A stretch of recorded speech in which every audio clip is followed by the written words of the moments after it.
మనం చూడబోతున్నది కృషి ఉంటే మనుషులు ఏమవుతారు. కృషి ఉంటే మనుషులు ఏమవుతారు. ఈ మాట వినగానే మీ అందరికీ ఒక సినిమా పాట గుర్తొచ్చుంటుంది. కృషి ఉంటే మనుషులు ఋషులవుతారు అనే ఒక పాటను మనం విన్నాం. దానిని వేటూరి గారు ఒక సినిమా కొరకు రచించాడు. కృషి ఉంటే మనుషులు ఋషులవుతారట. కృషి అంటే ఏమిటి? మన శీర్షికలో కృషి అంటే ఏమిటి? కృషి అనగా ప్రయత్నం. కృషి అనగా ప్రయత్నం. అలాగే కృషి అనగా జీవనోపాయము అంటారు. రాసుకోండి అందరూ. కృషి అనగా జీవనోపాయము. కృషి ఉంటే మనుషులు ఏమవుతారు అనే పాటలో ఋషులవుతారు అని ఆయన చెప్పుకుంటూ వెళ్ళాడు. ఋషులు అంటే ఎవరు? ఋషి అనగా జ్ఞానార్జనలో అత్యున్నత స్థితిని చేరిన సాధకుడు అని అర్థం. అతడు తెలిసి రాశాడో తెలియక రాశాడో తెలియదు, కానీ అతనికి ఉన్న భాషా పాండిత్యాన్ని బట్టి ఒక చక్కటి భావాన్ని ఈ పాటలో ఆ లైన్లో అతడు దాన్ని ఇన్క్లూడ్ చేశాడు, ఇన్సర్ట్ చేశాడు. ఏమిటట? ఋషి అంటే ఎవరట? జ్ఞానార్జనలో అత్యున్నత స్థితిని చేరిన సాధకుడు. Very good. అలాగే జ్ఞానాధికుడు అనే అర్థం కూడా వస్తుంది. ఋషి అనగా జ్ఞానాధికుడు అనగా జ్ఞానంలో అధికుడు అని అర్థం. ఇంకా కాస్త లోపలికి వెళ్ళి ఆలోచిస్తే ద్రష్ట అనే అర్థం కూడా వస్తుంది. ద్రష్ట అనగా ఋషి, జ్ఞానాధికుడు అని అర్థం అన్నమాట. Very good. మరి ఈ పాట గురించి కానీ లేకపోతే ఈ ఋషుల గురించి కానీ ఈ కృషి గురించి కానీ మనం ఎందుకు ఆలోచించాలి? ఒక క్రైస్తవులంగా మనం ఉన్నాం కదా, మనం చెప్పుకునేవి వేరు కదా, మన జ్ఞానం వేరు కదా, వాటి గురించి మనం ఎందుకు ప్రస్తావించాలి అని బహుశా మీరు అనుకుంటారేమో. ఇక్కడ నేను సినిమాల గురించి పాటల గురించి ప్రస్తావించలేదు, కానీ ఆయన రచనను గురించి మాత్రమే మీకు నేను తెలియజేస్తున్నాను.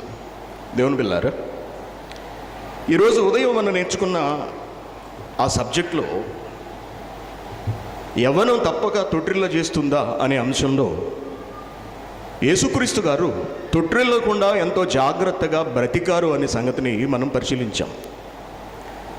బాల్య దశ నుండి ఆయన దేవుని వాక్కులలో అనగా ధర్మశాస్త్రంలో ఎదుగుతూ దానిలో నిష్ణాతుడై దాని ద్వారానే అపవాదిని ఎదిరించగలిగేటంతటి శక్తి సామర్థ్యాలు సొంతం చేసుకున్నాడు. నేరుగా అపవాదితో తలపడ్డాడు, ఢీ కొట్టాడు, వాడిని తరిమివేశాడు అనే విషయాన్ని మనం అధ్యయనం చేశాం. సో బాల్యం నుండి ఎవరైతే వాక్య సాధనలో లేకపోతే వాక్య జ్ఞానంలో ఎదుగుతారో వాళ్ళు తొట్టిల్లరు అనే విషయం క్రీస్తు జీవితం ద్వారా మనకు బోధపడింది. Very good. అయితే మనలో చాలామంది బాల్యం నుండి వాక్యం నేర్చుకున్న వాళ్ళు కాదు. నేను కూడా చిన్నప్పటి నుండి సండే స్కూల్కి వెళ్ళి అక్కడ కూర్చొని ఆ టీచర్లు చెప్పే వాక్యాలు విని జ్ఞానాన్ని అందుకున్న వాడిని కాదు.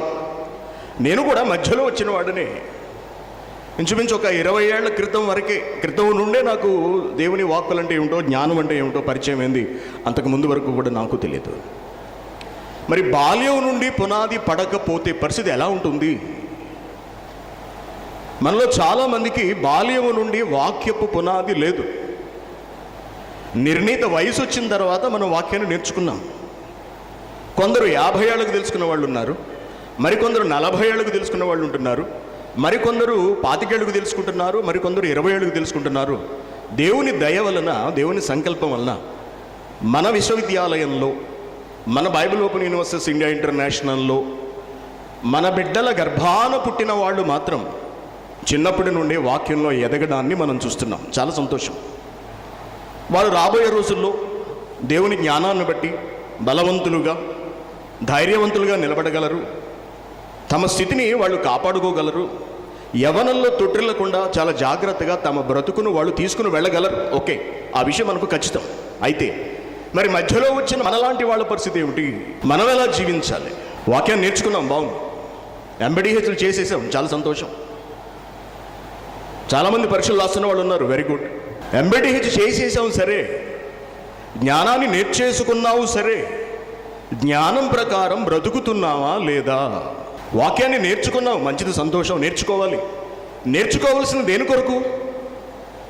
నేర్చుకోవలసింది దేని కొరకు అని మనం ఆలోచించినప్పుడు ఎంబీడీహెచ్ చేసిన ఎవరిని కదిపినా మరొకడికి వాక్యం చెప్పడం కొరకే అంటాడు. మరి నీ సంగతి ఏంటి? మరి నీ పరిస్థితి ఏమిటి? నువ్వు వాక్యానుసారంగా బ్రతుకుతున్నావా? బ్రతికే మరొకరికి నువ్వు వాక్యం చెబుతున్నావా? లేక నీలో కూడా ఏవైనా లోటుపాట్లు, లోపాలు, తప్పిదాలు, తడబాట్లు, తొట్టుబాట్లు ఇటువంటివి ఏవైనా ఉన్నవా? లేవా? ఉన్నవా? లేవా? లేవా? లేవా? ఉండవా? ఉండట్లేదా? పండితుల, పరిపూర్ణుల, సంపూర్ణ సిద్ధి పొందేసిన వాళ్ళ వాక్యం ప్రకటించే స్థాయికి వచ్చేసామంటే దాని అర్థం ఏమిటి? మేము ఎంతో నేర్చేసుకున్నాం. చాలామంది బ్రదర్ వాక్యం చెబుతుంటే చూశాను, బయట షికార్లు చేస్తున్నారు. అలాగా బయట షికార్లు అంటే దాని అర్థం ఏమిటి? వాళ్ళేం పనిలో ఉన్నవాళ్ళు కాదు, ఏదో ఒక పని అప్పగింపబడిన వాళ్ళు కాదు, సరదాగా తిరుగుతున్నారు బయట. అలా కారణం ఏమిటి? ఇవన్నీ మాకు తెలుసండి, ఇవన్నీ మేము ఎప్పుడో వినేసాం, ఇవన్నీ మాకు వచ్చేసినాయి. మరి అలా తిరుగుతున్నప్పుడు చూసే వాళ్ళకి ఇక్కడ వాక్యం చెబుతున్న వాళ్ళకి ఎలా ఉంటుందండి? ఆయన బ్రదర్ వాక్యం నేను కూర్చొని చూస్తున్నాను. హ్యాపీగా భుజాల మీద చేతులు వేసుకుని తాయితీగా నెమ్మదిగా అలా విహరిస్తున్నారు, చక్కగా హ్యాపీగా. ఎందుకు విహరిస్తున్నారు? మాకు తెలుసంతా అంటే నీకు మొత్తం తెలిసిపోయిందా? నీకు జ్ఞానం అబ్బేసిందా? అప్పడం అంటే ఏమిటి? జ్ఞానం తెలిసిపోవడం అంటే ఏమిటి? నేర్చుకున్న జ్ఞానం ప్రకారం నువ్వు బ్రతకడమే నీకు జ్ఞానం అబ్బినది, నీకు జ్ఞానం వంటబట్టినది అనే దానికి నిదర్శనం కదా. మరి ఇప్పుడు చాలామంది సరిగ్గా వినట్లేదు, తిరుగుతున్నారు. కొంతమంది స్టేజ్ మీద ఉన్న వాళ్ళు పడుకున్నారు అనుకున్నాం. స్టేజ్ మీద ఉన్న వాళ్ళే పడుకున్నారు అనుకుందాం మనం కాసేపు. నిద్రపోతున్నారు, ప్రిన్సిపల్స్ నిద్రపోతున్నారు. ప్రిన్సిపల్సే నిద్రపోతుంటే ఇంకా బయట వాళ్ళ పరిస్థితి ఎలా ఉంటుంది? మన అన్నే పడుకున్నారు స్టేజ్ మీద, మనం తిరుగుదాం సరదాగా అలా అనుకుంటారు. అంటే మనకేమర్థమైంది? ఇంతకీ మనకు మాత్రం ఏమర్థమైంది? మనకు కూడా ఏమర్థం కాలేదు. మాకు అంతా తెలుసు కదా, ఇదంతా మేము ఎప్పుడో వినేసాం, ఎప్పుడో పరీక్షలు రాసేసాం, ఎప్పుడో పాస్ అయిపోయాం, మాకు ఇదంతా నథింగ్, మేమేం పట్టించుకోవాల్సిన అవసరం లేదు అని అనుకుంటూ ఉంటారు చాలామంది. దేవుని పిల్లారా, ఎక్కడో తేడా జరుగుతుంది చూసారా? ఎక్కడో ఏదో లోపం. ఏమిటా లోపం? వాక్యాన్ని నేర్చుకుంటున్నాం, బాగుంది, చాలా సంతోషం. కానీ వాక్య ప్రకారం బ్రతికే విషయం దగ్గరికి వచ్చినప్పటికీ ఏదో తడబాటు, ఏదో తొట్టుబాటు, ఎక్కడో లోపం, ఏదో బలహీనత, ఏదో ఒక విధమైన సమస్య, ఎక్కడో ఒక చోట పాపంలోకి వెళ్ళిపోవడం, పాపంలో పడిపోవడం. ఇవన్నీ కూడా వాక్యాన్ని నేర్చుకున్న వాళ్ళలోనే ఎక్కువగా జరుగుతున్నవి అని మనం నిర్ధారణకు రావాల్సిన పరిస్థితులు ఏర్పడుతున్నాయి. కారణం ఏమిటని మనం ఆలోచిస్తే, ఓకే, బాల్యం నుండి వాక్యాన్ని మనం నేర్చుకోలేదు కాబట్టి నైస్, ఓకే, సంతోషం. తడబడుతున్నాము, ఏదో ఒక విధంగా పాపంలో పడిపోతున్నాము, ఏదో ఒక బలహీనతలో చిక్కుకుంటున్నాము, ఓకే, నైస్. ఇటువంటి పరిస్థితుల్లో మరి మనం ఎలా జీవించాలి? మనం ఎలాగా దీనిని అధిగమించాలి? మనం బైబిల్లోకి వెళ్ళామనుకోండి, చాలా ఆశ్చర్యకరమైన మాటలు క్రీస్తు నోట మనకు వినిపిస్తాయి. మన ఆలోచనకు తగినట్టుగా ఉంటాయి ఆ మాటలు. ఆ వచనం చదివితే మనకు చాలా ఆనందము, ఆశ్చర్యం కూడా కలుగుతుంది. ఆ వచనం ఏంటో ఒకసారి చూద్దాం మనం. యోహాను సువార్త 11వ అధ్యాయము 25వ వచనం. యోహాను సువార్త 11వ అధ్యాయము 25వ వచనం. అందుకు యేసు, పునరుత్థానమును జీవమును నేనే, నా యందు విశ్వాసముంచువాడు చనిపోయినను మరలా బ్రతుకుతాడు, బ్రతికున్నవాడు బ్రతికి నా యందు విశ్వాసం ఉంచినవాడు ఎన్నటికీ చనిపోడు, ఎప్పటికీ చనిపోడు అంటున్నాడు. ఈ మాట మనకు చాలా ఆనందాన్ని కలిగిస్తుంది. కారణం ఏంటంటే ఆయన యందు విశ్వాసం ఉంచితే చాలు, మనం తిరిగి లేపబడతాము, అనగా మనం పునరుద్ధానులు అయిపోతాం, మనం తండ్రి చెంతకు వెళ్ళిపోతాము అన్నది ఇక్కడ క్రీస్తు మాటల్లోని ఉద్దేశం. సో ఇక్కడ ఉంటే సరిపోతుందని మనకు బోధపడుతున్నది? విశ్వాసం ఉంటే చాలు, ప్రభువును విశ్వసిస్తే చాలు, అక్కడితో మన జీవితం సెటిల్ అయిపోయినట్టే. అలాగే మన వాళ్ళలో చాలామంది ఎంబీడీహెచ్ చేసేసాము, మాకు ఇంకా చాలు, మేమింక పండితులైపోయాము, మేమింక ముదిరిపోయాము, మాకన్నా ముదురులు ఈ ప్రపంచంలో ఇంకెవడూ లేడు, కాబట్టి మేము వాక్యం వినాల్సిన అవసరం లేదు అని చాలామంది భావిస్తూ ఉంటారు. దేవుని వెళ్ళారా, విశ్వసిస్తే యేసుక్రీస్తు గారు పరలోకమునకు పంపించే కాలము ఇప్పటి కాలం కాదు, అది ఆయన భూమి మీద బ్రతికున్న కాలము. ఎందుకంటే మనుష్య కుమారునికి లేక దేవుని కుమారునికి, మనుష్య కుమారునికి భూమి మీద మనుషుల పాపములను క్షమించగలిగే అధికారం ఉన్నది అని ఆయన చెప్పాడు. సో ఆయనకున్నటువంటి అధికారంతో నీ పాపాలు క్షమించేస్తున్నాను పో అన్నాడంతే. నువ్వు నా యందు విశ్వాసం ఉంచావు కాబట్టి నీ పాపాలు క్షమించేస్తాను, నువ్వు వెళ్ళిపో ఇంకా అన్నాడు. అక్కడితో వాడు ఛాన్స్ కొట్టేసినట్టు అయిపోయింది. కానీ మనం ఉన్నది ఆయన కాలంలో కాదు, మనం ఉన్నది మన కాలంలో. మనం కూడా విశ్వసిస్తే సరిపోతుందా? విశ్వాసం ఉంచితే పరలోకం వెళ్ళిపోతామా? అదే బైబిల్ గ్రంథం బోధిస్తుందా? జ్ఞానాన్ని నేర్చుకున్నంత మాత్రము చేత మనిషి పరలోకం వెళ్ళిపోతాడా? ఎంబీడీహెచ్ చేసినంత మాత్రం చేత BOUIలో ఉన్న వాళ్ళు పరలోకానికి వెళ్ళిపోతారా? ఒక మాట చూద్దాం బైబిల్ నుండి. తిమోతికి రాసిన 2వ పత్రిక 4వ అధ్యాయం. తిమోతికి రాసిన 2వ పత్రిక 4వ అధ్యాయము 7వ వచనం. పౌలు తిమోతితో మాట్లాడుతున్నాడు, ఆయన ఉత్తరం రాస్తున్నాడు. అబ్బాయి తిమోతి, నా గురించి చెప్పమంటావా? నీకు తెలుసు, నువ్వు చూసావు, మరలా నీకు చెబుతున్నాను, మంచి పోరాటము పోరాడి తిని, నా పరుగు కడముట్టించి తిని, నా విశ్వాసమును కాపాడుకుంటుని, ఇక మీదట నా కొరకు నీతి కిరీటం ఉంచబడి ఉన్నది అంటున్నాడు. మరలా చదివితే మంచి పోరాటము పోరాడి తిని అన్నాడు. మంచి పోరాటమా? ఏమిటి మంచి పోరాటం? దేనికై పోరాటం? ఎందుకు పోరాడాలి? ప్రభువునందు విశ్వాసం ఉంచాడు కదా, విశ్వాసం ఉంచితే సరిపోతుంది కదా, మరలా పోరాటం అవసరమా? క్రీస్తు మాట్లాడుతున్న కాలానికి నా యందు విశ్వాసం ఉంచినవాడు ఎన్నటికీ చనిపోడు, ఒకవేళ చనిపోయినా మరలా బ్రతుకుతాడు అంటున్నారు ఆయన. కానీ పౌలు కాలం ఇంచుమించుకు ఒక 30 ఏళ్ళు గడిచేటప్పటికి పౌలు ఇంచుమించు అటువంటి మాటలనే మాట్లాడకుండా విశ్వాసానికి విశ్వాసానికి మరొక అంచున మరొకటి ఏదో ఉన్నట్టుగా ఆయన మాట్లాడుతున్నాడు. చూడండి, ఏమిటట అది? పోరాటం చేయాలా? పోరాటం చేయాలి అంటున్నాడు. వింటున్నారు కదమ్మా, అందరూ శ్రద్ధగా వినాలి.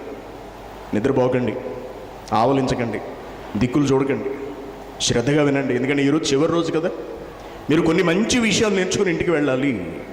ఇదేదో పని పాట లేక పెట్టిన కార్యక్రమం అని కానీ చాలామంది అనుకుంటున్నారేమో. కాదండి, దీని వెనుక తపనుంది. ఈ కార్యక్రమం వెనుక ఆసక్తి ఉన్నది. ఈ కార్యక్రమం వెనుక కష్టం ఉంది, నష్టం కూడా ఉంది. తెలుసా మీకు? చాలామంది దైవ కార్యక్రమాలు చేస్తున్నారు అంటే వచ్చి కూర్చుని వినడానికి కూడా చాలా ఫీల్ అయిపోతుంటారు. ఏమండి రండి వాక్యం వినండి అని అడిగామనుకోండి, చూద్దాంలేండి వీలున్నప్పుడు వస్తూ ఉంటాం, టచ్లో ఉండండి మాకు అన్నాడు ఒక ఆయన నాతో. అయితే నేను టచ్లో ఉండాలట, టచ్లో ఉండి అప్పుడు చర్చికి వచ్చి వాక్యం వింటాట.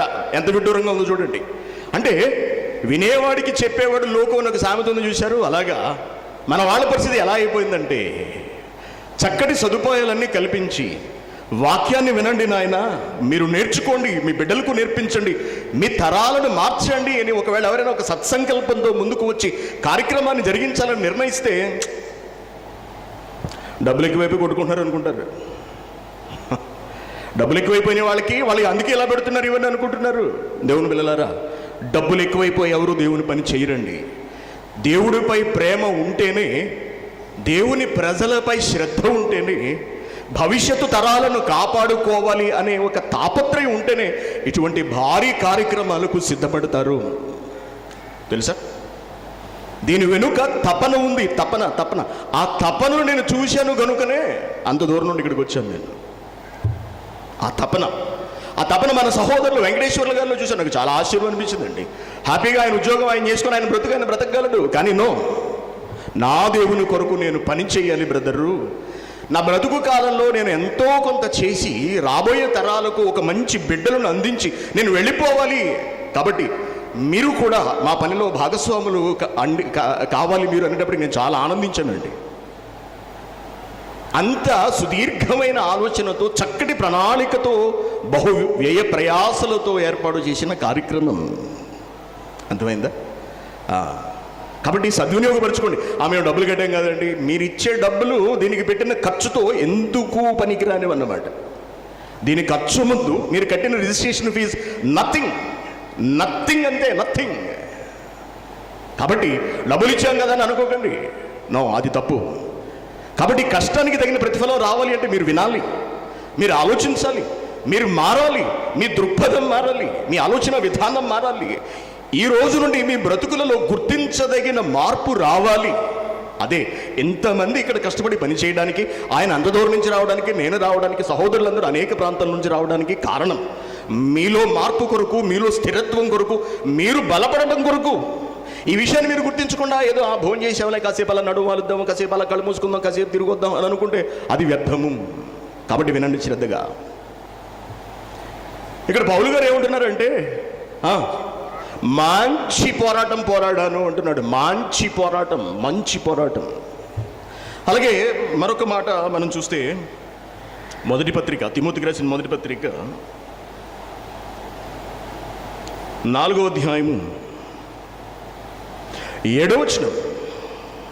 అపవిత్రములైన ముసలమ్మ ముచ్చట్లను, తిమోతితో మాట్లాడుతూ పౌలు గారు ఏమంటున్నారంటే, అపవిత్రములైన ముసలమ్మ ముచ్చట్లను వదిలేసి, విసర్జించి దేవభక్తి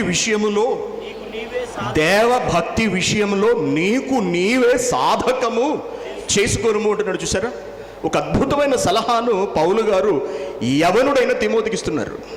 తిమోతి, దేవభక్తి విషయంలో నిన్ను నువ్వే అనగా నీకు నువ్వే సాధకము చేసుకోవాలి సుమా అంటున్నాడు. సాధకము, సాధకము, సాధకము. సాధకం అంటే ఏమిటి? ఏమండి, సాధకము అనే మాటకు అభ్యాసము అని అర్థం. అభ్యాసము అనగా ప్రాక్టీస్ చేయటం, సాధకము అనగా కృషి చేయటం, సాధకము అనగా ప్రయత్నించడం, ప్రయత్నించడం. తిమోతి ఏమంటున్నాడు? పాయింట్ చదవండి. తిమోతి, దేవభక్తి విషయంలో నీకు నీవే, ఎందుకంటే నువ్వే పరలోకం వెళ్ళవలసింది. కాబట్టి నీకు నువ్వే జాగ్రత్త పడాలి సుమా. కాబట్టి నువ్వేం చేస్తావంటే సాధకము చేయటం మొదలుపెట్టు, అనగా అభ్యాసం చేయటం మొదలుపెట్టు, అనగా ప్రాక్టీస్ చేయటం, ప్రయత్నించడం మొదలుపెట్టు అంటున్నాడు. దేవుని పిల్లారా, ఈ మాటను ఒకసారి మన జీవితాల మీద అప్లై చేద్దాం. ఎందుకంటే మనం బాల్యం నుండి దేవుని భక్తిలో ఎదిగిన వాళ్ళము కాదు. కాబట్టి ఎంత వాక్యాన్ని నేర్చుకున్నా, ఎంత జ్ఞానాభ్యాసము చేసినా ఏదో ఒక రూపంలో, ఏదో ఒక కోణంలో, ఏదో ఒక చోట ఏదో ఒక విధమైన తడబాటు, తొట్టుపాటు, బలహీనత ఇటువంటివి మన నుండి కలుగుతున్నవి. కాబట్టి మన బ్రతుకులకు పౌలు గారు తిమోతికి ఇచ్చిన సలహాను తీసుకొని దాన్ని వర్తింప చేయటం చాలా చాలా అవసరం అని అనిపిస్తుంది. కృషి చేయడం అవసరమా అని అనిపిస్తుంది. మీకు ఒక విషయం చెప్తాను, చాలా జాగ్రత్తగా గమనించండి. నేను పేపర్ ఎక్కువగా చదువుతూ ఉంటాను, చాలా వార్తలు చదువుతూ ఉంటానండి. అలాగే యూట్యూబ్లో అవసరమైన చాలా వీడియోలు నేను చూస్తూ ఉంటాను. ఒకసారి ఒక ఐఏఎస్ ఆఫీసర్ ఇంటర్వ్యూ చూశాను. మీలో ఎంతమంది ఐఏఎస్ ఆఫీసర్స్ ఇంటర్వ్యూలు చూశారు? చదివిన వాళ్ళు కానీ చూసిన వాళ్ళు కానీ చదవండి, చూడండి, ఆశ్చర్యపడిపోతాం అన్నమాట. ఆశ్చర్యం. విజయనగరానికో విశాఖపట్నానికో చెందినటువంటి ఒక అతను పేద కుటుంబం నుంచి వచ్చాడు. ఇంగ్లీష్ సరిగా రాదు. తెలుగులో సివిల్స్ రాయటం మొదలుపెట్టాడు. తెలుగులో సివిల్ సర్వీసెస్ రాయటం మొదలుపెట్టాడు. సివిల్ సర్వీసెస్ అంటే ఏమిటో మీ అందరికీ తెలుసు.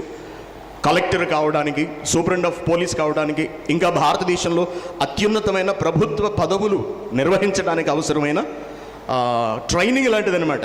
సివిల్ సర్వీసెస్లోనికి ప్రవేశించటం, ప్రవేశ పరీక్ష ఉంటుంది. ఆ పరీక్షలో కనుక సెలెక్ట్ అయితే ఇదిగో నేను చెప్పిన జిల్లా కలెక్టర్లు, ఎస్పీలు, ఇంకా చాలా రకాలైన పదవులు, ఐఎఫ్ఎస్లు వీళ్ళందరూ ఉంటారనమాట. ఆ పెద్ద హోదాల్లోనికి వెళతారు. Very good. అతనికి ఇంగ్లీష్ సరిగ్గా రాదు, తెలుగులో పరీక్ష రాయటం మొదలుపెట్టాడు. అప్పట్లో తెలుగులో ఎవరో సరిగ్గా రాసేవారు కాదట సివిల్ సర్వీసెస్. ఎందుకంటే బాగా హై నాలెడ్జ్ ఉన్నవాళ్ళు, బాగా పెద్ద పెద్ద చదువులు చదివిన, అంటే భారతదేశంలో కాక ఏ ఆక్స్ఫోర్డ్ యూనివర్సిటీలోనూ లేకపోతే ఏ కేంబ్రిడ్జ్ యూనివర్సిటీలోనూ అంతంత విశ్వవిద్యాలయాల్లో చదివిన వాళ్ళు, ఇంగ్లీష్లో ఆ స్థాయి ప్రావీణ్యం ఉన్నవాళ్ళు మాత్రమే వాటిని కొట్టే అవకాశం ఉంటుంది. కారణం ఏంటంటే అక్కడ ఉన్నటువంటి ఇంగ్లీష్ చాలా కఠినమైనది, చాలా సంక్లిష్టమైనది. కాబట్టి ఒక స్థాయి వాడు దాన్ని సాధించడం చాలా కష్టం. అటువంటిది అతను తెలుగులో పరీక్ష రాయటం మొదలుపెట్టి సివిల్ సర్వీసెస్, అప్పుడే ప్రభుత్వం అనుమతినిచ్చింది ప్రాంతీయ భాషల్లో కూడా రాయవచ్చని, రాయటం మొదలుపెట్టాడండి. మొదటి ప్రయత్నం అవలేదు, రెండవ ప్రయత్నం అవలేదు, మూడవ ప్రయత్నం అవలేదు, నాలుగో ప్రయత్నం అవలేదు, ఐదవ ప్రయత్నం అవలేదు, ఆరవ ప్రయత్నం అవలేదు, ఏడవ ప్రయత్నానికి కొట్టేశాడు. తెలుగులో రాసి ఏం కొట్టాడో తెలుసా అండి? ఫస్ట్ ర్యాంకు కొట్టాడు. నేషనల్ వైడ్లో ఫస్ట్ ర్యాంకు కొట్టాడు ఆయన, తెలుగు విద్యార్థి. ఆశ్చర్యపడిపోయారు భారతదేశంలో ఉన్న ప్రజలందరూ కూడా. ఆయన ఇంటర్వ్యూని మీరు ఒకసారి చూడండి. 10 ఏళ్ళు పట్టిందట అతనికి, 10 సంవత్సరాలు. 10 సంవత్సరాలు దేని కొరకు? ఒక ఉద్యోగం సంపాదించడం కొరకు. ఇంతకీ ఏమిటా ఉద్యోగం? కలెక్టర్ అనే ఒక ఉద్యోగం. అది కూడా కలెక్టర్ ఎంతకాలం ఇస్తారో తెలుసా అండి? కలెక్టర్ కేవలం 6 నుండి 8 సంవత్సరాలు మాత్రమే ఇస్తారు. ఆ తర్వాత వాళ్ళని ట్రాన్స్ఫర్ చేసేస్తారు, ఏవో ఎండీలు గాను లేకపోతే సెక్రటరీలు గాను, అలా చాలా రకాల పోస్టులను వాళ్ళని పంపించేస్తారు. కలెక్టర్ ఒక్కటే ప్రజలతో ప్రత్యక్ష సంబంధాన్ని కలిగి ఉన్నటువంటి అత్యంత గ్లామరస్ పోస్ట్ అనమాట. కాబట్టి ఎక్కువ మంది కలెక్టర్ మీద దృష్టి పెడతారు. 8 ఏళ్ళు కలెక్టర్గా పనిచేయడం అంటే ఎంతో మేధావులు అయితే తప్ప చేయలేరు. జయప్రకాష్ నారాయణ మీ అందరికీ తెలుసు, రిటైర్డ్ ఐఏఎస్ ఆఫీసర్, రిటైర్డ్ కాదు రిజైన్డ్ ఐఏఎస్ ఆఫీసర్. ఆయనకు 8 ఏళ్ళు ఇచ్చారట. ఆయన చాలా తెలివైన వాడు కాబట్టి 8 ఏళ్ళు ఆయన ఒక జిల్లాను లేదా కొన్ని జిల్లాలను పరిపాలించాడు. ఈ భూమి మీద కేవలం కొన్ని లక్షల మందిని పరిపాలించడానికి ఒక ఉద్యోగాన్ని సంపాదించాలి అంటే ఎంత కష్టపడవలసి వస్తుందో, ఎన్నిసార్లు ప్రయత్నించవలసి వస్తుందో మీరు ఒకసారి ఆలోచించండి. వాళ్ళ యాటిట్యూడ్ విన్నప్పుడు అండి మత్తిపోతుంది అనమాట. అసలు వాళ్ళ అంకిత భావం, వాళ్ళ పట్టుదల, వాళ్ళ దృక్కోణాన్ని కనుక మనం చూస్తే ఆశ్చర్యపడిపోతాం. ఒక ఆవిడట సంసారం చేసుకుంటుంది, 2 బిడ్డలు. వాళ్ళ ఆయన కానిస్టేబుల్. ఈ ఆగస్టు 15కి పరేడ్ జరుగుతుంటుంది కదండి. ఆగస్టు 15కి, రిపబ్లిక్ డేకు, జనవరి 26కు, లేకపోతే పోలీస్ డేలు ఉంటాయి, వాటికి పరేడ్లు జరుగుతూ ఉంటాయి. ఆ పరేడ్స్లో కానిస్టేబుల్ మిగిలిన ఈ ట్రూప్ అంతా కూడా ఇలా సెల్యూట్ చేస్తూ ఎస్పీలకు, డిఐజీలకు, ఐజీలకు, డీజీపీలకు వాళ్ళు గౌరవ వందనాన్ని సమర్పిస్తూ ఉంటారు. దానిని చూడడానికి ఈమెను కూడా మొట్టమొదటిసారి వెళ్ళిందటండి. అందరూ కూడా అక్కడ ఉన్నటువంటి టాప్ డిజిగ్నేషన్లో ఉన్న వ్యక్తికి, ఐజీకి, ఇన్స్పెక్టర్ జనరల్ ఆఫ్ పోలీస్కి, ఆయనకి అందరూ ఇలా సెల్యూట్ కొడుతూ తమ గౌరవ వందనాన్ని సమర్పిస్తున్నారట. చూసింది ఆవిడ, ఏమండి నేను కూడా అలా సెల్యూట్ కొట్టించుకోవాలనుకుంటున్నాను అన్నాడండి. నువ్వు లోపలికి వెళ్ళి అంటులుదాం అన్నాడు. వెంటనే ఎందుకు లోపలికి వెళ్ళి అంటులుదాం అన్నాడు? అమ్మగారు 10th క్లాస్ కూడా పాస్ అవ్వలేదు, 10th ఫెయిలు. ఏం కావాలనుకుంటుందట? తాను కూడా ఐపీఎస్ అయి అందరి చేత సెల్యూట్ కొట్టించుకోవాలని అనుకుంటుందట. Very good. అలా కాదండి, నేను చదువుతాను, నన్ను చదివించండి అనేటప్పటికి తెలుసు కదండి, ఆడవాళ్ళు ఒక్కసారి ఒక పట్టు అలా పట్టారా అంత తేలిగ్గా వదలరు. సో ఆ గోల భరించలేక సరే నీ ఇష్టం అని చెప్పి ముందు 10th పాస్ అవ్వని 10th ప్రైవేట్గా కట్టించాడు. 10th పాస్ అయింది. ప్రైవేట్గా డిగ్రీ కట్టించాడు, డిగ్రీ పాస్ అయింది. భర్తను చూసుకుంటూ, 2 బిడ్డలను చూసుకుంటూ ఆమె ఇంట్లో ఉండి చదివి 2వ ప్రయత్నంలో ఐపీఎస్ కొట్టేసిందండి. 2nd అటెంప్ట్లో ఐపీఎస్ కొట్టేసింది. ఒక గృహిణి, సంసారాన్ని జరిగిస్తున్న ఒక గృహిణి 2nd అటెంప్ట్లో ఐపీఎస్ కొట్టిందంటే మీరు ఆలోచించండి. చిన్న విషయం కాదని ఐపీఎస్ కొట్టడం అంటే. అసలు సివిల్ సర్వీసెస్లో ప్రవేశించడం అంటే చిన్న విషయం కాదు. కొన్ని లక్షల మంది ప్రిలిమ్స్కి హాజరవుతారు. వాళ్ళలో కొన్ని వేల మంది మాత్రమే మిగులుతారు. ఈ వేల మంది మెయిన్స్కి అటెండ్ అవుతారు. అనగా మరొక ప్రధానమైన పరీక్ష ఉంటుంది, మెయిన్స్. వేల మంది మెయిన్స్ రాస్తే అందులో కొన్ని వందల మంది మాత్రమే ఇంటర్వ్యూ వరకు వెళతారు. ఈ ఇంటర్వ్యూకి కొన్ని వందల మంది వెళితే వాళ్ళలో 200-300 లేకపోతే 400 మంది మాత్రమే ఎంపిక అవుతారు. అంత సంక్లిష్టమైనది, అంత కష్టతరమైన చదువు, విద్య అది. ప్రవేశ పరీక్షలు అంత కఠినంగా ఉంటాయి. Second అటెంప్ట్లో IPS కొట్టేసిందండి. మత్తిపోయి అసలు ఆశ్చర్యపోయాను నేను. మరొక ఆమె పెళ్ళయింది, పిల్లలు పుట్టారు, ఒక బాబు పుట్టాడు. ఈమెకు చదువు మీద ఆసక్తి, భర్తకు కూడా చదువు మీదే ఆసక్తి. Very good. పిల్లాడికి సంవత్సరం వచ్చేంత వరకు ఆగిందటండి. పిల్లాడికి సంవత్సరం వచ్చిన తర్వాత అదే ఊళ్ళో ఒక రూమ్ తీసుకుని పిల్లాడిని భర్త దగ్గర విడిచిపెట్టేసి అత్తమామల దగ్గర విడిచిపెట్టి ఈమె ఒక్కతే ఆ రూమ్లో ఉండి ప్రిపరేషన్ స్టార్ట్ చేసింది, చదవడం మొదలుపెట్టిందట. అలాగా 6 సంవత్సరాలు చదివిందండి. 6 years కన్న కొడుకుని దూరం పెట్టి సంవత్సరం పిల్లాడంటే అసలు ఎలా ఉండగలదు చెప్పండి? ఆ తల్లి మాత్రం ఎలా ఉండగలదు చెప్పండి? మొత్తానికి 6 ఏళ్ళు కష్టపడి ఐఏఎస్ సాధించింది. ఇవన్నీ చదువుతున్నప్పుడు ఆశ్చర్యపడుతుంటానండి నేను. వాళ్ళ ఇంటర్వ్యూలు చూస్తున్నప్పుడు చాలా చాలా ఆనందం అనిపిస్తుంది అనమాట. అబ్బా, ఏమి పట్టుదల, అసలు ఏమి ప్రయత్నం, ఏమాత్రము విసుగు చెందక, ఏమాత్రము నిరుత్సాహపడక, వచ్చిన వైఫల్యాన్ని బట్టి ఏమాత్రం కృంగిపోక, ఇహ ఇది నా వల్ల కాదు అని దీన్ని పక్కన పెట్టేసేయక, ఎవరైతే బరిలో నిలబడతారో వాడే అంతిమంగా విజయం సాధిస్తాడు.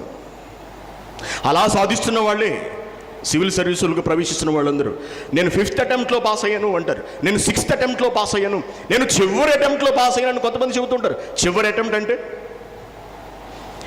ఎస్టీలకు ఎన్ని అటెంప్ట్స్ అయినా సరే పరీక్షలు రాసుకోవచ్చటండి. ఎస్సీలకు కొంత లిమిట్ ఉన్నట్టుంది, లేకపోతే ఇద్దరు కలిపి ఎంత వయసు వచ్చినా సరే పరీక్షలు రాసుకోవచ్చు అనుకుంటా.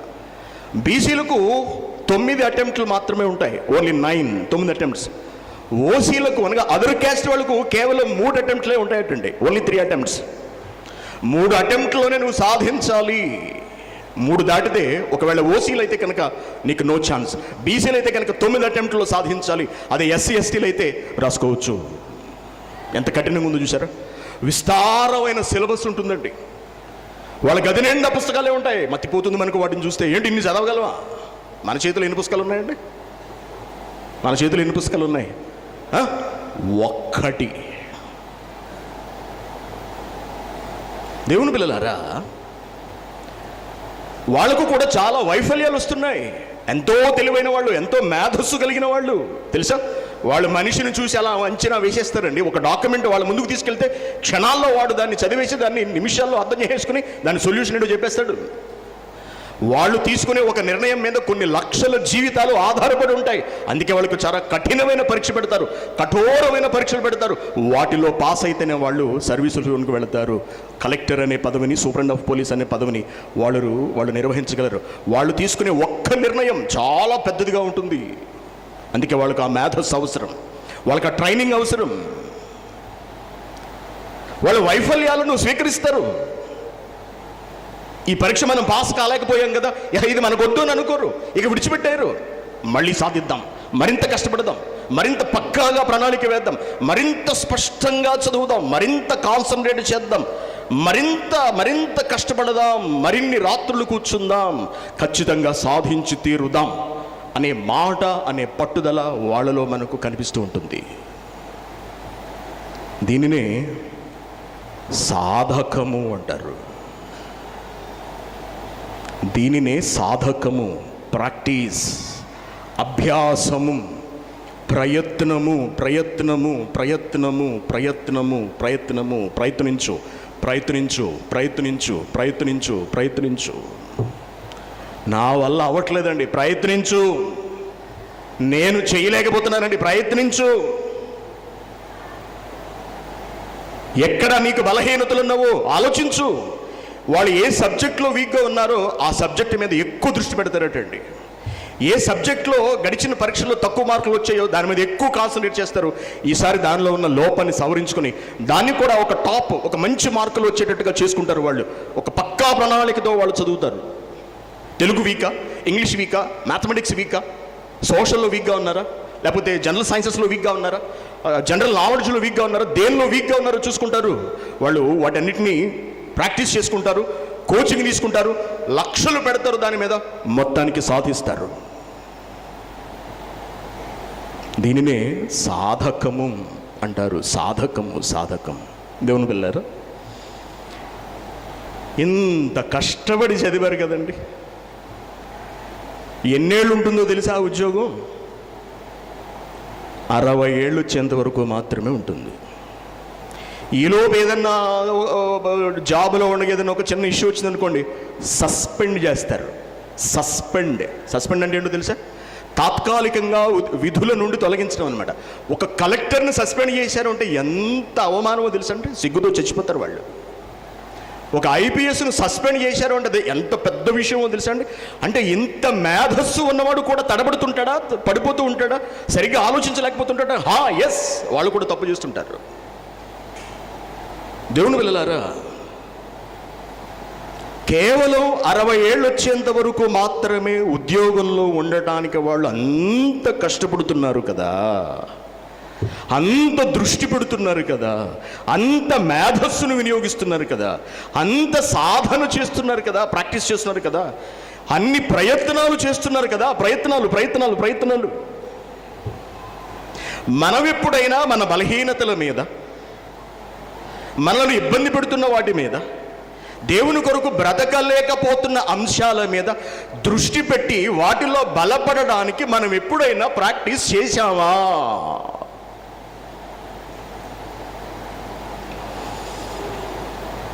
ఎప్పుడైనా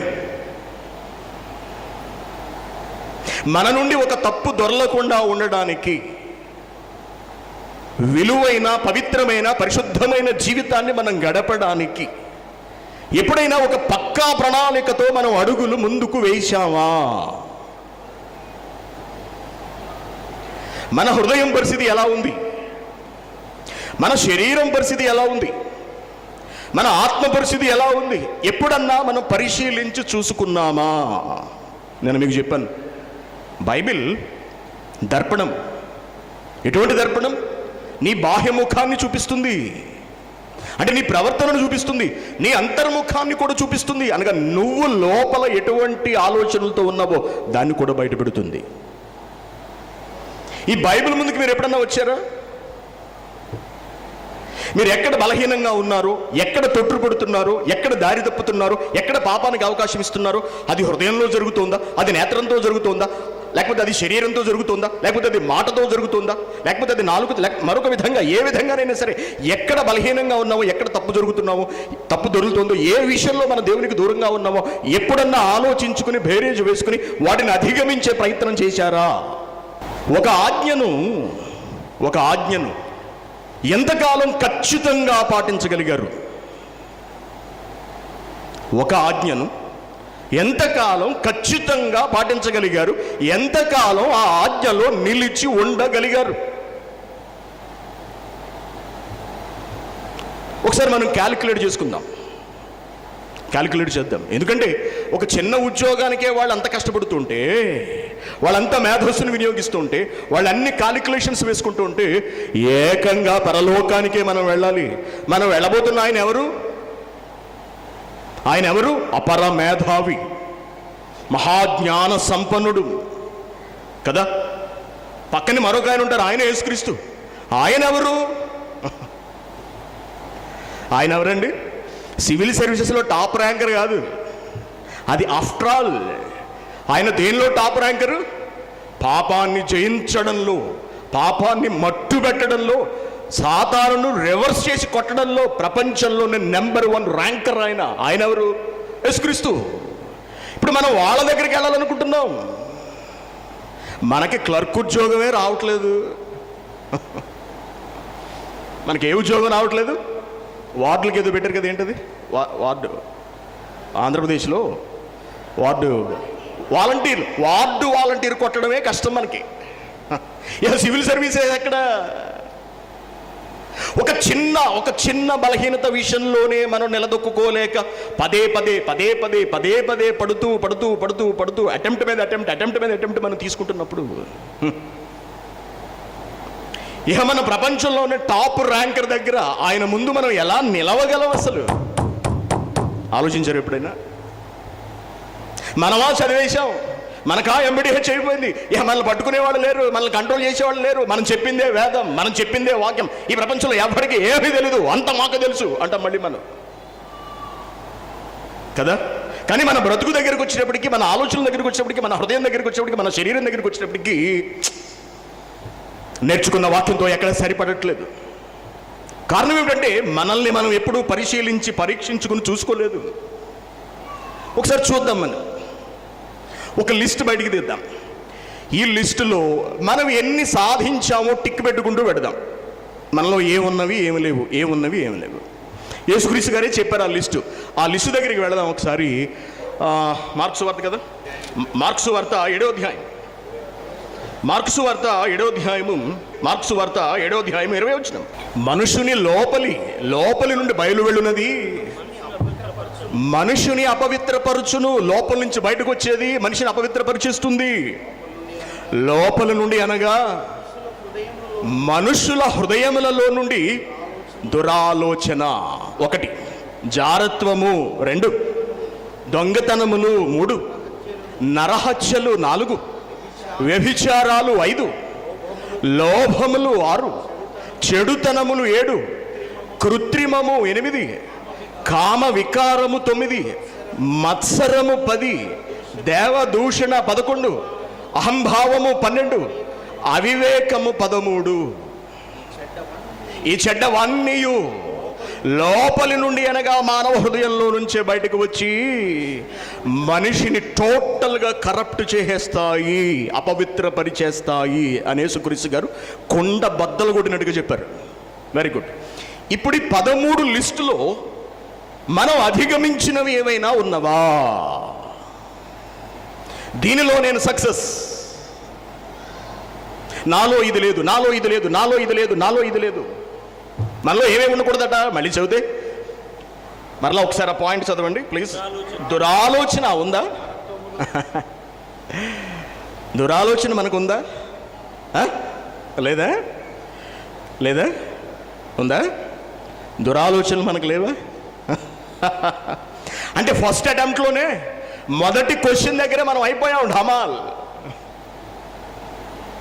అయిపోయింది. ఆయన లిస్ట్ తీస్తాడు బయటికి రేపు పొద్దుట. నాన్న వీడి సంగతి ఏమిటి? చెప్పు, మార్కులు వేస్తాను. ఇది ఎంతవరకు సాధించావు, ఇదంతా ఇదంతా ఇదంతా ఇదెంతవరకు వచ్చింది, ఇదెంతవరకు వచ్చింది, ఇదెంతవరకు వచ్చింది. ప్రభువా ఇవేమిటి అంటాం. ఎంబీడీఏ చూడు ప్రభువా, సర్టిఫికేట్ చూడు ముందు నువ్వు, దానిలో మాత్రం ఫస్ట్ ర్యాంకు, సర్టిఫికేట్ తెచ్చుకోవడంలో ఫస్ట్ ర్యాంకు. కానీ ఆచరణకు వచ్చేటప్పటికి no no no no no no, లేదు లేదు లేదు లేదు లేదు, 0. ఏంటి, 1 మార్కు కూడా రాదా? 13 మార్కులకి కనీసం 1 కూడా రాదా? 1 కూడా పడదన్నమాట మనకి. అబ్బా ఎంత సిగ్గండి. చూసారా, మనల్ని మనం బైబిల్ దగ్గరికి తీసుకొచ్చి పరిశీలించుకున్నప్పుడు, పరీక్షించుకున్నప్పుడు మనం నేర్చుకున్న జ్ఞానం ఎందుకు పనికిరానిది, అంటే మనకు ఉపయోగపడలేదు అనే సంగతి అర్థమవుతుంది.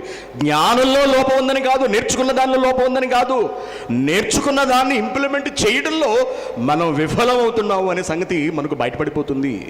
చాలామందికి డ్రైవింగ్ అంటే మహాభయం అండి. డ్రైవింగ్ అంటే మహాభయం. కువైట్లో ఒక ఆయనకి డ్రైవింగ్ ఉంది, లైసెన్స్ ఉంది. కువైట్లో లైసెన్స్ రావడం అంటే చాలా కష్టం. డబ్బులు ఖర్చు పెట్టి లైసెన్స్ తెచ్చుకున్నాడు. కారు కొనుక్కోండి మీరు ఎందుకు వచ్చింది మీరు ఇలాగా ఈ బస్సులు పట్టుకుని అక్కడి నుంచి చెల్లి ఎండలో వెళ్ళి, దుమ్ములో వెళ్ళి, చెల్లిలో వెళ్ళి, ఎందుకంటే కారు కొనుక్కోండి అంటే వాళ్ళ ఆయనకి భయం అండి. వాళ్ళ ఆవిడన్నమాట ఏమిటో తెలుసా? ఆయనకి మహాభయం అండి, కారుని నడపలేడు అంది. మరి ఇంకెందుకు చేయించుకున్నావు లైసెన్స్ నువ్వు? ఆ లైసెన్స్ ఎందుకు పనికి వస్తుంది నీకు? దేవుని పిల్లలారా, జ్ఞానాన్ని నేర్చేసుకుంటున్నాం మనం, కానీ ఆచరణలో ఏమీ కనిపించట్లేదు. అటువంటిప్పుడు నీకు ఆ జ్ఞానం ఎంతవరకు ఉపయోగపడింది? ఎంతవరకు నువ్వు దాన్ని సద్వినియోగపరచగలుగుతున్నావు? ఎంతవరకు ఆచరణలో పెట్టగలుగుతున్నావు? లేదు. ఏంటి, 1 కూడా ఎవరు మాట్లాడరా? 1 చదవండి. దురాలోచనలు, జారత్వము, దొంగతనాలు, నరహత్యలు, వ్యభిచారాలు, అమ్మా, లోభములు, చెడుతనములు, కృత్రిమం, ఆర్టిఫిషియాలిటీ, కృత్రిమము, వేషధారణ అన్నమాట, కామ వికారాలు, మత్సరము, దేవదూషణయు, అహంభావము, అవివేకము వచ్చును. ఎక్కడి నుంచి? మనలో నుంచి. ఒక్కటి రాకుండా ఆపగలుగుతున్నావా? ఒక్కటి ఒక్కటి ఒక్కటి. ప్రభువా, నేను దీన్ని సమాధి చేసేశాను చెప్పగలరా ఎవరన్నా? దీన్ని నేను సమాధి చేసేశాను చెప్పగలవా? ఒక్క ఆజ్ఞను, ఒక్కదానిని. ఎలా వచ్చేస్తుందండి పరలోకం? ఎలా రానిచ్చేస్తాడండి పరలోకం? మరొక లిస్ట్ తీద్దాం. మరొక లిస్ట్ ఎక్కడుంది? గలతీయులకు రాసిన పత్రిక. ఇంకొక లిస్ట్ దగ్గరికి వెళదాం. గలతీయులకు రాసిన పత్రిక. నవ్వుతున్నారు అందరూ, అంటే ఇక్కడ దొరికేస్తారు అందరూ. చక్కగా నవ్వుతున్నారు అందరూ. అర్థమైపోతుంది పరిస్థితి, కళ్ళ ముందుకు వచ్చేస్తుంది మన భవిష్యత్ అంతా కూడా. 5వ అధ్యాయము గలతీయులకు రాసిన పత్రిక 5వ అధ్యాయము చదవండి. ఎన్నో వచ్చిన సార్? 19వ వచనం. శరీర కార్యములు. ఇప్పుడు శరీరం దగ్గరకు వచ్చాడు. ఈ శరీర కార్యములు స్పష్టమై ఉన్నవి. అవేవనగా జారత్వము. ఇందాక జారత్వం హృదయ సంబంధంగా చూసాం, ఇక్కడ శరీర సంబంధంగా కూడా కనబడుతోంది. జారత్వము, అపవిత్రత, శరీరంతో చేసే పనులన్నమాట ఇవన్నీ. అపవిత్రత, కాముకత్వము, విగ్రహారాధనగా విగ్రహారాధన చేయడం కాదు, విగ్రహానికి దండం పెట్టడం కాదు, లైంగిక వాంఛలనే దేవుడిగా భావించుని వాటి ముందు సాష్టాంగపడటం అన్నమాట. శరీర కోరికలు తీర్చుకోవడమే పరమావధిగా బ్రతకటం, అవే వాళ్లకు దేవుడు అన్నమాట. కోరికలు తీర్చుకోవడమే దేవుడు అన్నమాట. దానిని దేవుడు విగ్రహారాధనతో పోలుస్తున్నాడు. విగ్రహారాధన, అభిచారము, ద్వేషము, కలహములు, మత్సరములు, క్రోధములు, కక్షలు, భేదములు, విమతములు, అసూయలు, మత్తతలు, అల్లరితో కూడిన ఆటపాటలు ఇంకా ఉన్నాయి. మొదలైనవంటే ఏమిటి? ఇంకా ఉంది లిస్టు. ఇదంతా రాసుకుంటూ వెళితే చెప్తారు చూసారా, ఇవన్నీ వివరించడానికి సమయం చాలదంటారు హెబ్రీయులకు రాసిన పత్రికలో. అలాగా ఆయన మొత్తం లిస్టు బయట పెట్టాడు అనుకోండి, బైబిల్లోని పుస్తకాలు సరిపోవు, పెద్ద బుక్ వచ్చేస్తుంది. అందుకు మొదలైనవని సరిపెట్టేశాడు. Very good. ఇప్పుడు ఈ లిస్టులో మనం ఎన్నిటికి టిక్ పెట్టవచ్చు? ఎన్నిటిని అధిగమించాం? జారత్వము ఉందా మనలో? అపవిత్రత ఉన్నదా మనలో? కాముకత్వము, విపరీతమైన కామాభిలాష ఉన్నదా మనలో? విగ్రహారాధన, కామ సంబంధమైన ఆలోచనలు అన్నమాట, ఇవన్నీ కూడా ఉన్నవా మనలో?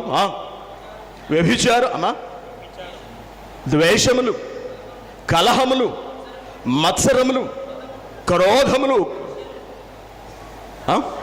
కక్షలు, భేదములు, విమతములు, అసూయలు, మత్తతలు, అల్లరితో కూడిన ఆటపాటలు. ప్రభు ఆయన దగ్గరికి వెళ్ళగానే ఆయన కూడా ప్రింట్ తీసి చేతిలో పెడతాడు. యేసు ప్రభు గారి దగ్గరికి వెళ్ళాం అనుకోండి, ముందు ఒక లిస్ట్ ప్రింట్ తీసి ఇచ్చాడు. నాన్న దీని సంగతి ఏంటో చూడు, టిక్ పెట్టు, నేను కొన్ని మార్కులు వేసేస్తాను. ఏదో ఒక రూమ్లోకి వెళ్ళిపోదు కానీ పరలోకంలో. నెక్స్ట్ ఇంకో లిస్ట్ తీశాడు. అంటే స్టెప్ బై స్టెప్ ఉంటాయి కదా. ముందు హృదయాన్ని నువ్వు సరిచేసావా, తర్వాత శరీరాన్ని సరిచేసావా, తర్వాత మిగిలిన వాటిని సరిచేసావా? ఒక్కొక్క క్వశ్చన్ పేపర్ మనకి ఇస్తున్నాడు. ఇప్పుడు ఈ క్వశ్చన్ పేపర్ ఇచ్చాడు, ఇవి శరీర కార్యములకు సంబంధించినవి, లిస్టులో టిక్ పెట్టు, నువ్వు ఎన్నిటిని అధిగమించావు అంటాడు. ఎన్నిట్లో పాస్ అవుతాం చెప్పండి? ఎన్ని టిక్ పెట్టగలం? ఆలోచించండి.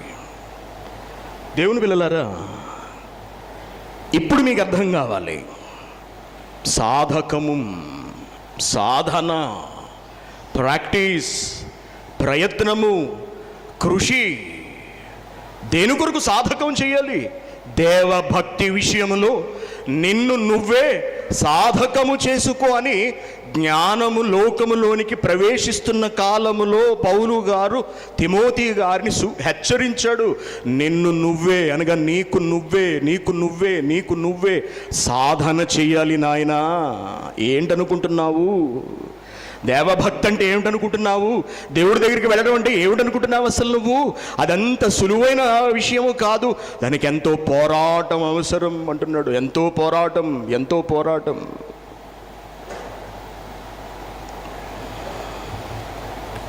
ఆలోచించండి. వీటి మీద మనం పట్టు సంపాదించామా?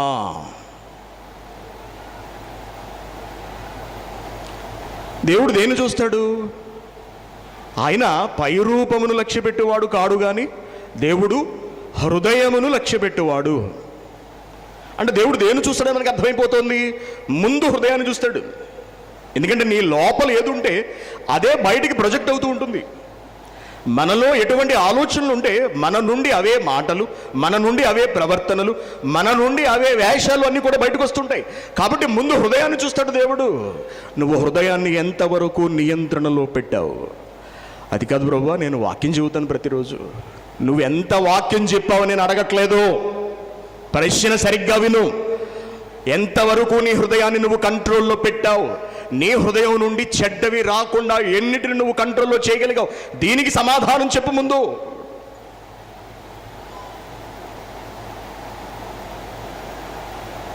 ఆలోచించండి. ఎన్ని శరీర కార్యాలను మట్టిలో వేసి సమాధి చేసేసావు నువ్వు, చెప్పు అంటాడు.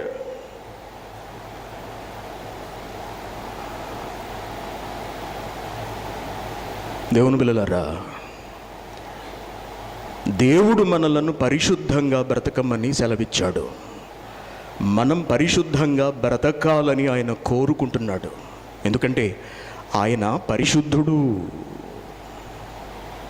కదా. పేతురు పత్రిక 1 పేతురు 2 పేతురు క్షమించండి 1 పేతురు 1 అధ్యాయం 14వ వచనం. 1 పేతురు 1 అధ్యాయము 14వ వచనం.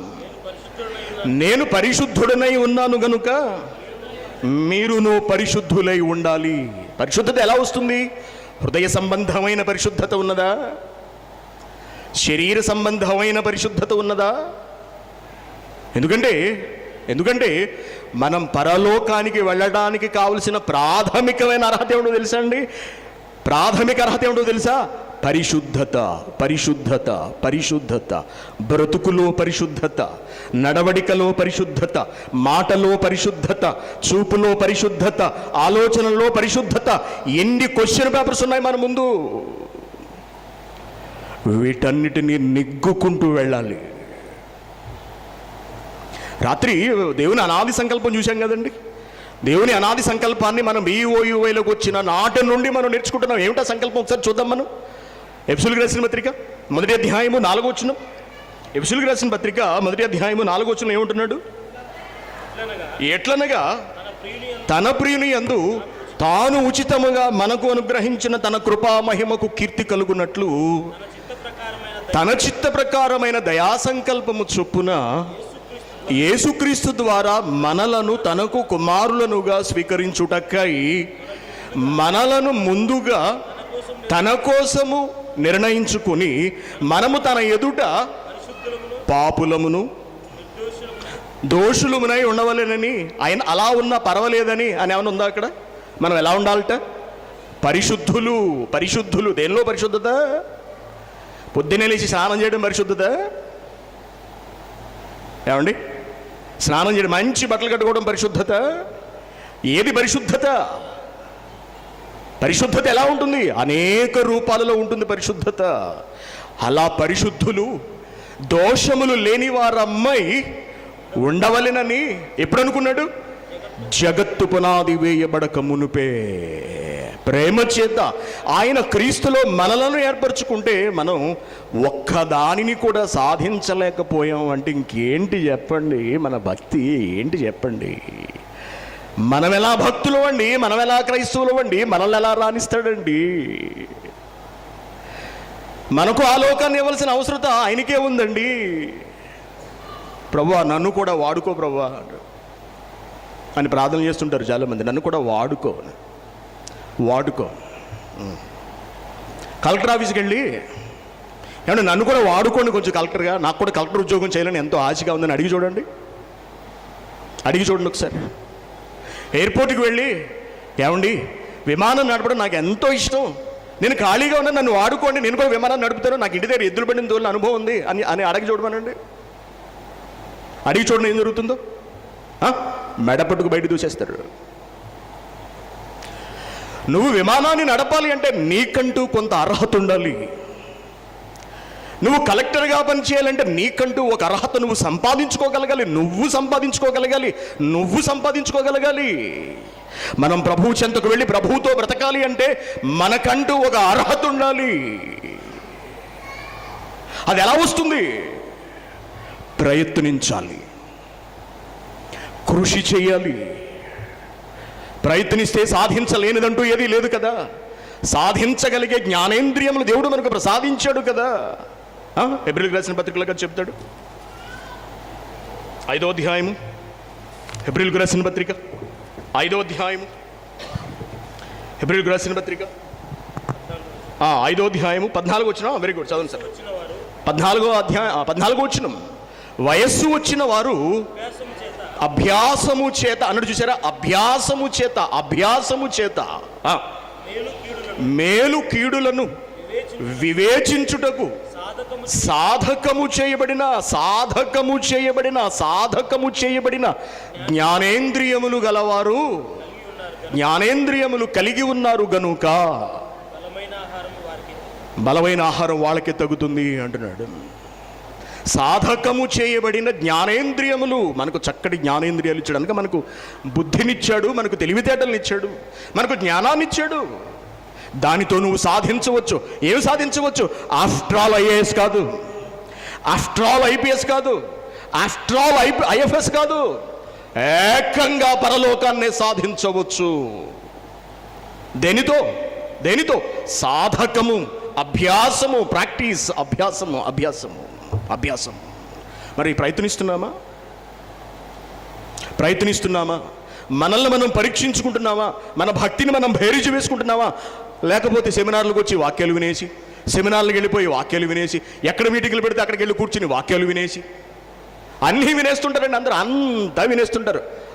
ఆయనది వింటాం, ఈయనది వింటాం, వాడిది వింటాం. మాకెవరు దూరం కాదండి, మాకెవరు శత్రువులు కాదండి, మేము అందరిది వినేసేస్తాం. విని ఏం చేస్తావు?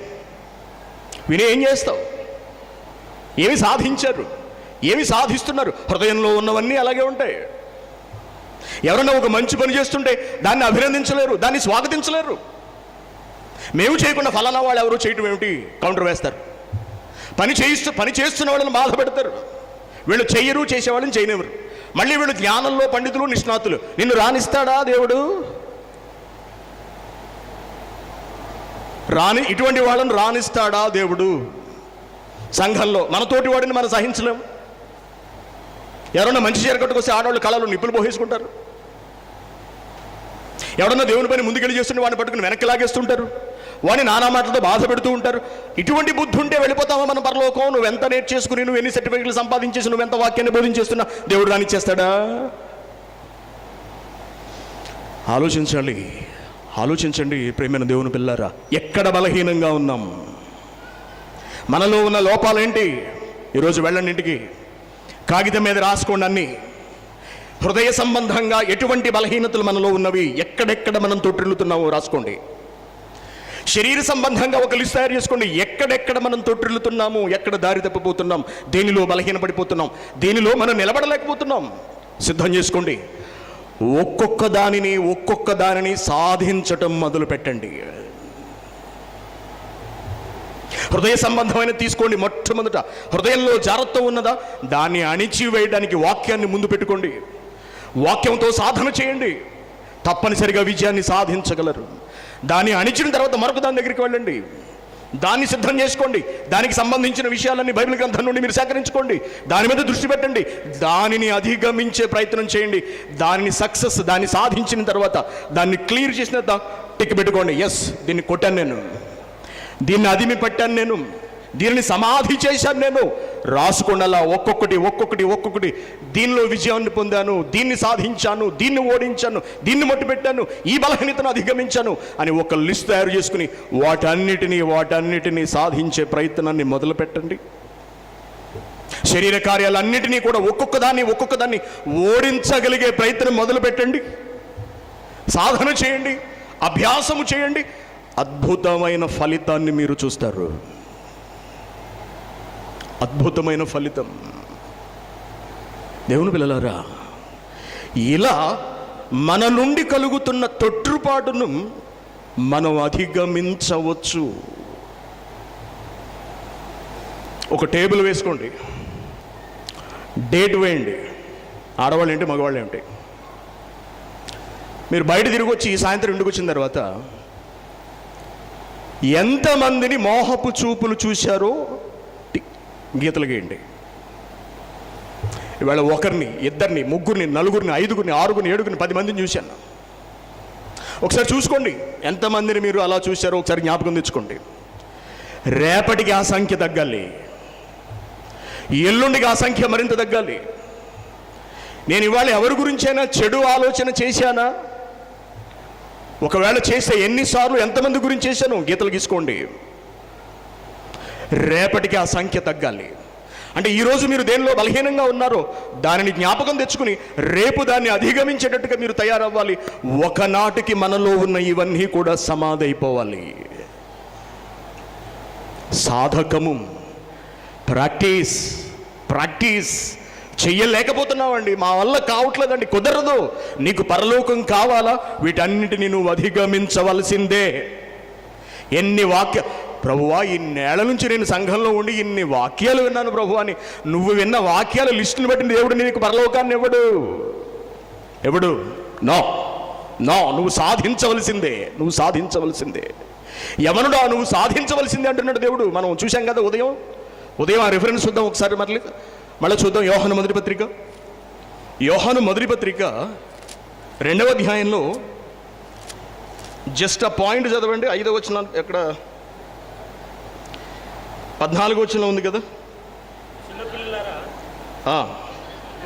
యవనస్తులారా మీరు బలవంతులు, మీరు బలవంతులు. దేవుడికి ఎలా కనపడుతున్నామంట? మనం యవనంలో ఉన్న వాళ్ళు ఎలా కనిపిస్తున్నారట? బలవంతులుగా కనపడుతున్నారు. దేనిలో బలవంతులు? శారీరకంగా బలవంతులా? నో, శరీర కోరికలను జయించడంలో బలవంతులు, హృదయ సంబంధమైన అపవిత్రతను జయించడంలో బలవంతులు. అది దేవుడు చూస్తున్నది. వాక్యం చెప్పడంలో బలవంతుడు, పని చేయడంలో బలవంతుడు, ఇవన్నీ ఓకే. ప్రవర్తనలో బలవంతులమా కాదా? నడవడికలో బలవంతులమా కాదా? పరిశుద్ధతలో బలవంతులమా కాదా? చూస్తున్నాడు దేవుడు చూస్తున్నట్టుగా మనం కనిపిస్తున్నామా? దేవుడు అంచనాలకు తగినట్టుగా మనం కనపడుతున్నావా లేదా? ఆలోచించండి.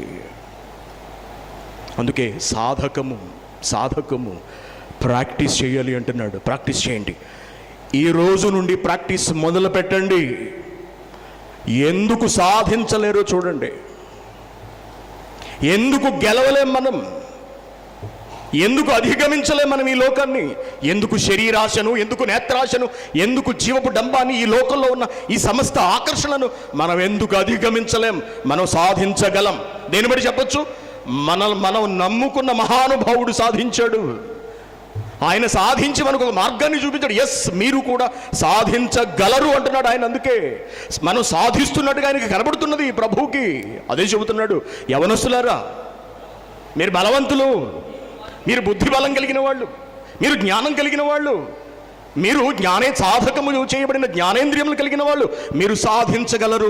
మీరు అనుకుంటే జరగనిదంటూ ఏదీ లేదు. మీరు మొదలు పెట్టండి అంటున్నాడు ఆయన. తడబాటు వచ్చిందా? No problem. నడుస్తున్నావు, పరుగు పెడుతున్నావు. సైకిల్ నేర్చుకుంటున్నప్పుడు మనం ఎన్నోసార్లు పడిపోతూ ఉంటాం. రన్నింగ్ ప్రాక్టీస్ చేసినప్పుడు ఎన్నోసార్లు తొట్టులు పడుతూ ఉంటాం. ఒకవేళ ఈరోజు నువ్వు నిలబడలేకపోయావా, ఈరోజు సాధించలేకపోయావా, ఈరోజు ఆలోచన అడ్డుకట్ట వేయలేకపోయావా, రేపు తప్పనిసరిగా నువ్వు సాధించగలవు. అందుకే ప్రయత్నాన్ని విడిచిపెట్టకూడదు. ఎప్పుడు అంటున్నాడు? సాధించాలి, ప్రయత్నించాలి, కృషి చేయాలి. ప్రయత్నించండి, మొదలు పెట్టండి, సాధించగలరు. అందుకే యేసుక్రీస్తు గారు ఏమంటున్నారు? ప్రకటన గ్రంథము, ప్రభు ఏమంటున్నాడు చూడండి ఒకసారి. ప్రకటన గ్రంథము 3వ అధ్యాయము 21వ వచనం. ప్రకటన గ్రంథము 3వ అధ్యాయము 21వ వచనమా? నేను జయించిన వాడిని ఎప్పుడు జయించావు ప్రభువా? యవ్వన వయస్సులో జయించాను. హృదయం నుండి ఒక్క చిన్న చెడ్డ ఆలోచన రానివ్వలేదు. ఈ శరీరం నుండి చిన్న తప్పుడు కోరికను బయటకు రానివ్వలేదు. నా ఆలోచనలో కానీ, నా చూపులో కానీ, నా మాటలో కానీ ఎక్కడా చిన్న పాపము దొరలలేదు. నా నోట ఏ కపటము లేదు. నేను జయించాను. యవ్వనంలో ఉండగానే జయించాను. నేను జయించాను కాబట్టి నా వలే జయించువాడిని అంటున్నాడు. చూసారా, నా వలే జయించువాడిని. జయించలేని వాళ్ళమైతే ఈ మాట మనతో ఎందుకంటాడండి? మన వల్ల సాధ్యం కానప్పుడు ఆ మాట ఆయన మనతో ఎలా చెబుతాడు అసలు? అంతేగా, మీరు మీ రక్తాన్ని చిందించండి, మీ రక్తము వలన పాపాలు పరిహరింపబడతాయి అనే మాట ఆయన మనకు చెబుతాడా? మనకు చెప్పడు. ఎందుకంటే అది మన వల్ల కాదు, అది ఆయన వల్లే సాధ్యం అవుతుంది. మన వలన సాధ్యమయ్యేదేదో అదే చెబుతున్నాడు ఆయన. నేను జయించిన ప్రకారము మీరును జయించువానిని నా తండ్రితో కూడా నా సింహాసనమునందు కూర్చుండనిచ్చెదను, కూర్చోబెట్టుకుంటాను అంటున్నాడు. అలా మనం వెళ్ళాలి అంటే ప్రాక్టీస్, సాధకము, అభ్యాసము అభ్యాసము అభ్యాసము అభ్యాసము అభ్యాసము, ప్రాక్టీస్ ప్రాక్టీస్. ఇవాళ అవ్వలేదు, రేపు ఖచ్చితంగా అవ్వాలి. రేపు పూర్తయిపోయింది ఇది, ఎల్లుండి మరొక దాన్ని ప్రారంభించాలి. జరత్వాన్ని విడిచిపెట్టాలి, శరీర కార్యాలను విడిచిపెట్టాలి. ఇలా ఒక్కొక్క దాన్ని ఓడించుకుంటూ మనం వెళ్ళి మనం మరణించే నాటికి పరిశుద్ధులము నిర్దోషులముగా దేవుని ఎదుట నిలవాలి. కాబట్టి ప్రియమైన దేవుని పిల్లలారా, యేసుక్రీస్తు బాల్యం నుండి వాక్యం నేర్చుకున్నాడు కాబట్టి ఆయన వయసు వచ్చే నాటికి ఆయన సాధించగలిగాడు, పోరాడగలిగాడని మనం సర్ది చెప్పుకుంటున్నాం. బాల్యము నుండి వాక్యము నేర్చుకోకపోయినప్పటికీ కూడా దేవునిపై అంకిత భావము, సాధించాలి అనే తపన, పట్టుదల, అభ్యాసము, కృషి కనుక మనలో ఉంటే మనమే గొప్పవాళ్ళము, మనమే క్రీస్తు చెంతకు వెళ్ళగలిగే వాళ్ళము, మనమే క్రీస్తు పక్కన సరసన తండ్రి సింహాసనం ముందు కూర్చోగలిగే సామర్థ్యం ఉన్న వాళ్ళం అవుతాము. కాబట్టి ఆలోచించండి, ప్రయత్నించండి, మొదలు పెట్టండి, సాధకము చేయండి. ఒకసారి మరలా ఆలోచన చూద్దాం. తిమోతికి చెప్పింది చూసి మనం ముగించుకుందాం. ఇక ఏమంటున్నాడు తిమోతితో మాట్లాడుతూ? 1 తిమోతి 4:7 కదా, అపవిత్రములైన ముసలమ్మ ముచ్చట్లను విసర్జించి దేవభక్తి విషయంలో నీకు నీవే సాధకము చేసుకో. 15వ వచనం నీ అభివృద్ధి దేనిలో అభివృద్ధి? ఆర్థిక అభివృద్ధి, ప్రాస్పరిటీ గురించి మాట్లాడుతున్నాడా? నీ అభివృద్ధి దేనిలో అభివృద్ధి? నీ ఆత్మ విషయంలో అభివృద్ధి, నీ ప్రవర్తనలో అభివృద్ధి అందరికీ తేటగా కనపడాలి. తిమోతి, నీ అభివృద్ధిని చూసి అనేక మంది గర్వపడాలి, అనేకులు నీ చెంతకు వచ్చి నీ శిష్యరికంలో తాము కూడా అభివృద్ధి చెందాలి అంటున్నాడు. నీ అభివృద్ధి అందరికీ తేటగా కనపడనిమ్ము. వీటిని మనస్కరించు అనగా వీటి మీద నీ మనస్సు పెట్టు. వీటి ఎందే సాధకము ప్రాక్టీస్ చెయ్యి. సాధకము. కాబట్టి సాధించగలం. కృషి ఉంటే మనుషులు ఋషులు అవుతారు కాదు, అది వాళ్ళకి అంతవరకు మాత్రమే అర్థమైంది. కానీ ఒక క్రైస్తవుడు కృషి చేస్తే వాడు క్రీస్తు వలె మారగలడు. అలాగా ఈ ప్రపంచంలోని ఎవరైనా మనుషులు క్రీస్తు వలె మారగలిగే వాళ్ళు ఎవరైనా ఉన్నారంటే వాళ్ళే Bible open university India international విద్యార్థులని తప్పనిసరిగా తెలుసుకోవాల్సిన అవసరం ఉంది. ఎందుకంటే మన ఆత్మీయ తండ్రి మనకు మహాజ్ఞానాన్ని నేర్పించాడు. ఆ జ్ఞానాన్ని పట్టుకుని మనం గనక సాధన చేస్తే ఖచ్చితంగా ఆ తండ్రి చెంతకు మనం చేరుకోగలం, ఆ క్రీస్తు సరసన మనం నిలబడగలం. కాబట్టి ప్రారంభించండి ఈ రోజు నుండి. దేవుని పిల్లలారా, నిరుత్సాహపడకండి, తొలగిపోతున్నామని భయపడకండి, సాధించి తీరాలి అనే పట్టుదలతో అడుగు ముందుకు వేయండి. రాబోయే భవిష్యత్తు మీదే. ఇది పాఠం. అర్థమైంది అనుకుంటున్నాను.